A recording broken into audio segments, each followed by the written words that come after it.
Back to life second innings, రెండో అవకాశం మనకి ఎన్నిసార్లు వచ్చి ఉంటుంది మన జీవితంలో?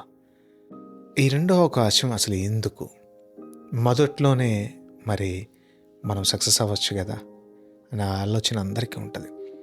దేవుడు నిజంగా ఉంటే గనక నా పట్ల ఎందుకు ఇలా ఉన్నాడు, నేను ఫెయిల్ అవ్వడానికి ఎందుకు అవకాశం ఇస్తున్నాడు, నన్ను ఫెయిల్యూర్గా ఎందుకు చేస్తున్నాడు? ఒకసారి చూడండి, ఒక విత్తనాన్ని భూమిలో నాటినప్పుడు ఆ విత్తనము మరి ఫస్ట్ చనిపోతుంది.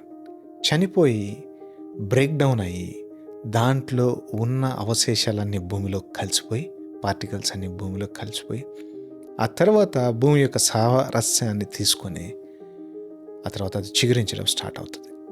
అది ఆ స్టేజ్ గుండా వెళ్ళకపోతే దానికి అసలు జీవమే రాదు. ఒకవేళ వేసిన విత్తనము వేసినట్టే ఉంటే కనుక మీరు ఎప్పుడన్నా చూసారా దానిలోంచి మొక్క రావడం? రాదు. వేసిన విత్తనం ఎప్పుడైతే చెడిపోయి పాడైపోయి మట్టిలో కలిసిపోతుందో అప్పుడే దాంట్లోంచి మొలకెత్తుతుంది.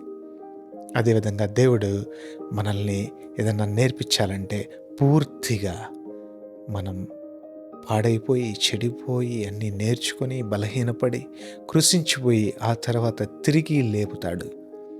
ఆ లేపడం ఉంటుంది, ఆ లేపడంలో ఉండే మెలకువ ఉంటుంది, ఆ లేపడంలో ఒక సారాంశం ఉంటుంది.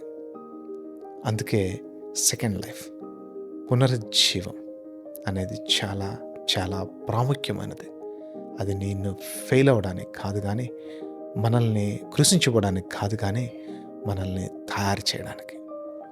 అందుకే దేవుడు బైబిల్ వాక్యంలో ఒక మాట, యెహెజ్కేలు 37:5లో నేను మీరు బ్రతుకున్నట్లు మీలోకి జీవాత్మను పంపుతున్నాను అని ఎవరికి చెప్తున్నాడో తెలుసా? ఎండిపోయిన ఎముకలకి. ఎండిపోయిన ఎముకలు మళ్ళా జీవం రావడానికి ఆయన జీవాత్మను పంపుతున్నాడంట. మరి అటువంటి ఎండిపోయిన ఎముకలను కూడా మళ్ళా జీవింప చేయగలిగిన సమర్థుడు దేవుడు.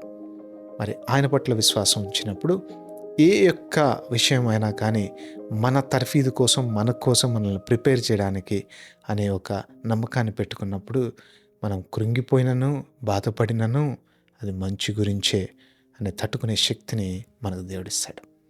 కాబట్టి మనం విశ్వాసంగా ఉందాం, మనం నేర్చుకుందాం, తిరిగి లేద్దాం. దేవుడు మనల్ని అందరినీ దీవించి ఆశీర్వదించును గాక.